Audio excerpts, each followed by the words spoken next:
किसी का मजहब बदलना इसका अपना जाती मामला है। इस पर इतनी बड़ी बड़ी सुर्खियां क्यों लग जाती हैं? दुनिया में बिलियन के हिसाब से मुसलमान मौजूद हैं।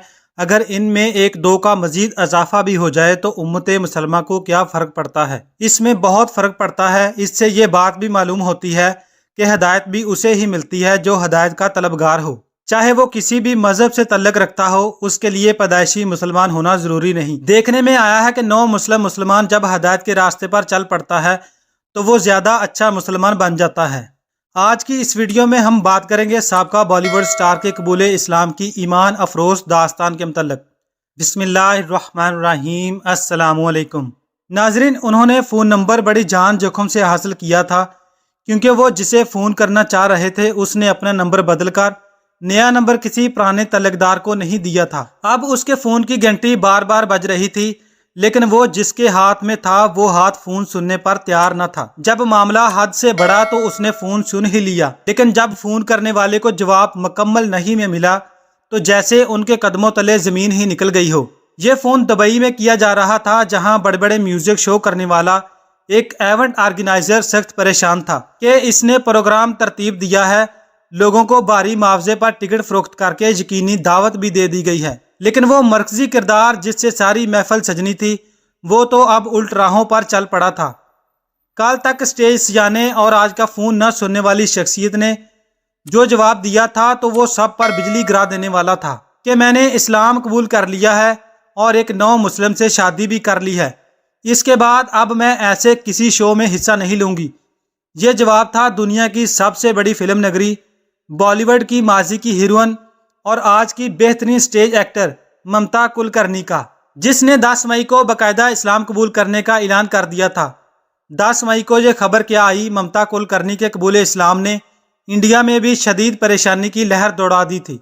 ममता कुलकर्णी 20 अप्रैल 1972 को मुंबई में पैदा हुई। इसने अपनी ज़िंदगी का बेहतर हिस्सा मुंबई में ही गुजारा। इसने अपने इस दौर में फिल्मी दुनिया में कदम रखा तो फाहशी और आवारगी के वो रिकॉर्ड कायम किए थे कि सारी बॉलीवुड हिलकर रह गई थी। और फिर इसे तस्वीर कशी के दौरान कानूनी हदूद अबूर करने की पादाश में कानूनी कार्रवाई का सामना हुआ। 90 की दहाई की मशहूर एक्टर ममता कुलकर्णी अपनी प्रोफेशनल लाइफ से ज़्यादा अपनी निजी ज़िंदगी को लेकर खबरों में रहीं। यह कहना गलत ना होगा कि अदाकारा की ज़िंदगी किसी फिल्मी कहानी से कम नहीं है। ममता ने अपने दौर के तमाम मशहूर सितारों जैसे शाहरुख खान, सलमान खान, आमिर खान, अक्षय कुमार वगैरह के साथ काम किया।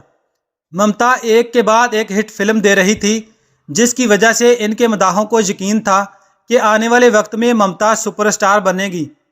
मगर अदाकारा की किस्मत को शायद कुछ और ही मंजूर था।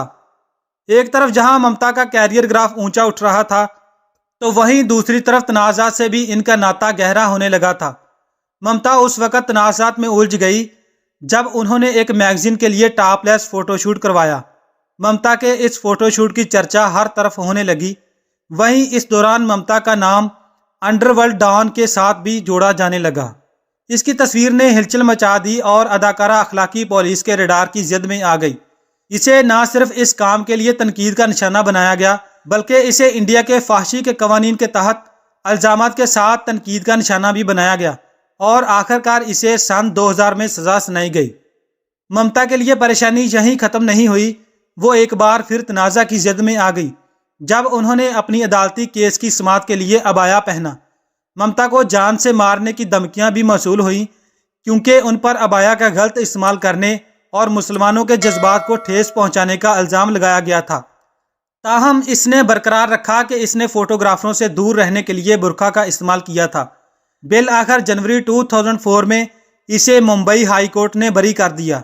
अबाया का इस्तेमाल और फिर इसके ज़रिए दफा और तहफ़्फ़ुज़ ने ममता कुलकर्णी के जहन और सोचों के धारों को तब्दील करना शुरू कर दिया कि इसकी जान को जब खतरा लाहक था तो उसका तहफ़्फ़ुज़ अबाया ने किया था। वो इन हालात से दिलबर्दाश्ता होकर अक्सर वक्त दुबई गुजारने, फिर कई साल बाद गुमनामी के बाद स्टेज प्रोग्रामों में शरीक होने लगी। दुबई में भी इसने ज़मीनों की खरीदो फरोख्त का वसी कारोबार भी शुरू कर दिया था, तो साथ ही साथ इस्लाम की मोहब्बत इसके दिल में भी दाखिल हो चुकी थी। इसीलिए इसने इस्लाम का मुतालिया शुरू कर रखा था। यहीं इसका राब्ता दुबई की जेल में बंद आलमी शोहरत याफ्ता मनशियात स्मगलर गोस्वामी से हुआ।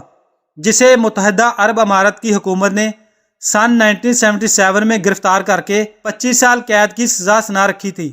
اس پر $6 ملین مالیت کی اور 11.60 ٹن مالیت کی منشیات سمگل کرنے کا الزام ثابت ہو چکا تھا۔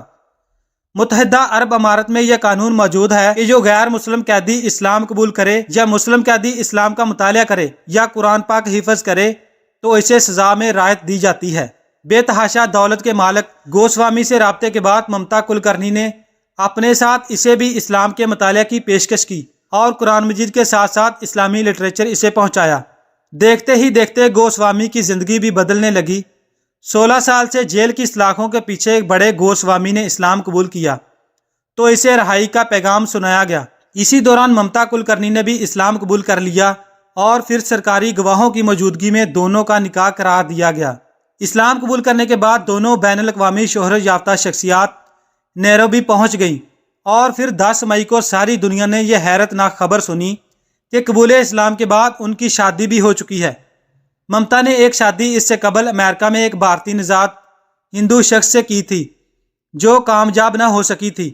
آج ایک عالم ایک جہاں سکتے میں ہے کہ یہ کیا ہوا، اسلام نے کیسے ان دلوں کو فتح کر لیا کہ جو دنیا کی عیش و آرام کی معراج پر تھے۔ کل تک جسم کی نمائش سے شہرت پانے والی ممتا کلکرنی آج اسلام کے پردے میں کیسے لپٹ کر باپردہ ہو گئی۔ یقیناً یہ وہ روشنی ہے کہ جس نے بالآخر سارے جہان کو منور کرنا ہے۔ اس کا سلسلہ جاری ہے چاہے کسی کو پسند ہو یا نہ ہو۔ روشنی کا یہ سفر جاری ہے اور جاری رہے گا۔ ناظرین، ان دونوں نے اسلام قبول کر لیا ہے تو ہم سب کو بھی ان کی استقامت کے لیے دعا گو رہنا چاہیے کہ اللہ انہیں استقامت دے، کیونکہ ایسے لوگوں پر شیطانی پیروکاروں اور شیطان کے وار انتہائی سخت اور تباہ کن ہوتے ہیں۔ ہم اگر دعا کر سکتے ہیں تو دعا کر کے ان کے ایمان کے تحفظ و دفاع میں حصہ ڈالیں۔ تو ناظرین، تب تک کے لیے اتنا ہی۔ اللہ تعالیٰ سے دعا ہے کہ اللہ تعالیٰ ہر نئے مسلم کو اسلام میں ثابت قدم رہنے کی توفیق عطا فرمائے۔ Thanks for watching. اللہ حافظ۔